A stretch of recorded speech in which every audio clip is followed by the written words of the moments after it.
Good afternoon, I'm Jeff. I'm a sewer tech Northwest. Today we're at property address 6305 Northeast Alberta Street here in Portland. We're located at the rear of the home. We have a 4-inch ABS cleanout. I'm going to insert the camera and check the overall condition and serviceability of the sanitary sewer line. The water is currently shut off of the home. I do have some water here with me to simulate a toilet flush. As you can see, I did this because I've already advanced out to the main lateral here about 94 feet out. And I did that to make sure I could actually make it to the main without water flow going through the line. So anyway, I'm going to go ahead and put some water here down the line, and then we'll go ahead and start reeling back the camera at that point.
Transitions here from 4-inch ABS to 4-inch Schedule 3030. Actually, sorry, this is just looks like standard PVC pipe here at 70 feet.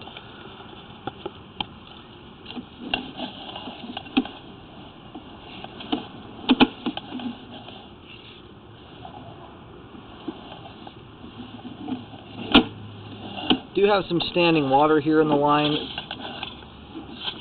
There's a belly here that starts at about 63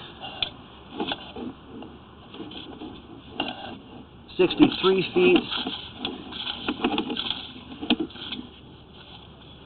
and extends out here to about 68 feet. There's about 3/4 of an inch of standing water there in that section of the line. Not a terribly large belly, not a whole lot of standing water, but again, it's a spot where you could get debris building up in the line. I will go map this out here real quick. I'll be using white paint. I'll mention the depth and location here in just a moment.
Okay, went ahead and put an X. This is right at the front. If you're looking at the face of the house from the street, this is the end of the belly there is right at the front right corner of the property, pretty much right up against the fence line. And it's around 8 feet deep there at the end of the belly. And it starts here at 63 feet. I'll do another, there'll be an X at either end of the repair in the event that the buyer wants to do a repair on this. Again, not the worst belly in the world. It's only about 4.5, 5 feet long, about 3/4 to an inch of standing water, and the rest of the line is looking very clean and clear of debris, which tells you that the vast majority of everything that's shooting down the line here is scooting past this point without too much issue.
Okay, I've mapped out the section of the line here with some standing water in it.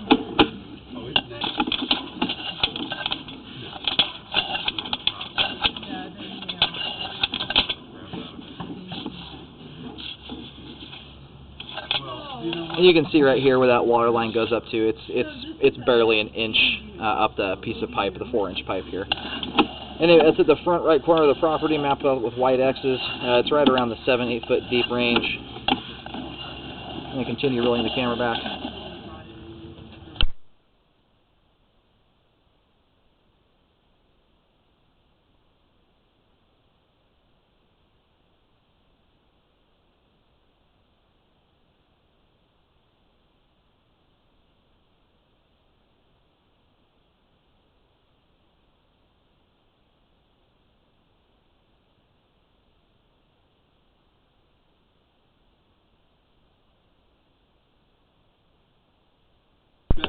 The line exits out the rear of the house and then comes up around the back and then comes up the right side of the home.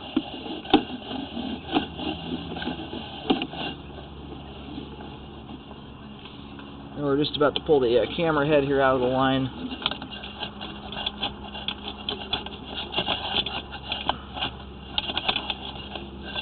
I'll try and go back into the house here real quick.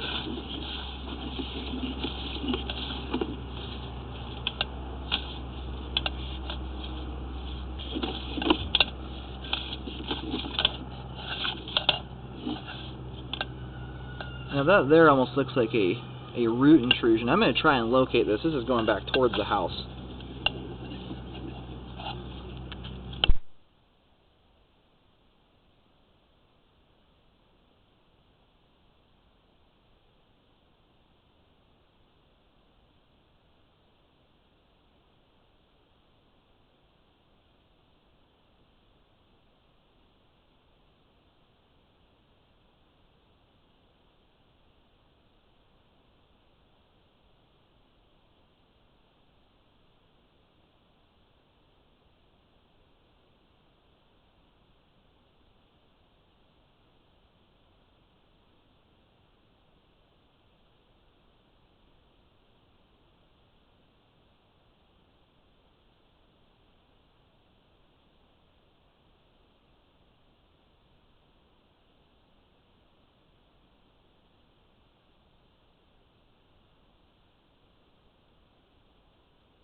Alright, so I just went and located the spot in the line. This is in fact after the line has gone in the hammerhead directly beneath the toilet inside the house. So the roots have penetrated underneath or through the foundation and then have penetrated the sewer line within the home. And if that's the case, if you've got roots that are doing that kind of damage inside the crawl space, I would recommend swapping the pipe out within the crawl space and any drains that are buried in the ground, because this is a fairly large root mass we've got in here. You know, as I back this thing up, it almost looks like it's possibly, I mean, some of this stuff looks like needles. It's really difficult to tell. I don't know how that quantity of roots and stuff would have got in there. It's possible they've fallen down the main vent. So it's, now that I'm looking at this a little closer, it's kind of hard to say if this is roots or if it's a whole bunch of needles that have fallen down the main roof vent. I'm kind of leaning towards more the needles gone down the roof vent option, because it does look like the tree here overhangs right over the top of the main vent. So I would recommend getting this cleared out of the way by auger and then running a scope back through before making the determination to repair it. This looks, now that I'm looking at this a little closer here, this actually looks like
Alright, so I do recommend having the line jetted, augered, or a combination of the two, and then re-scope just to make sure all that stuff is cleaned out of there and there's no other issues. And then if the tree remains, recommend putting a vent or cap on that main vent up there on the rooftop.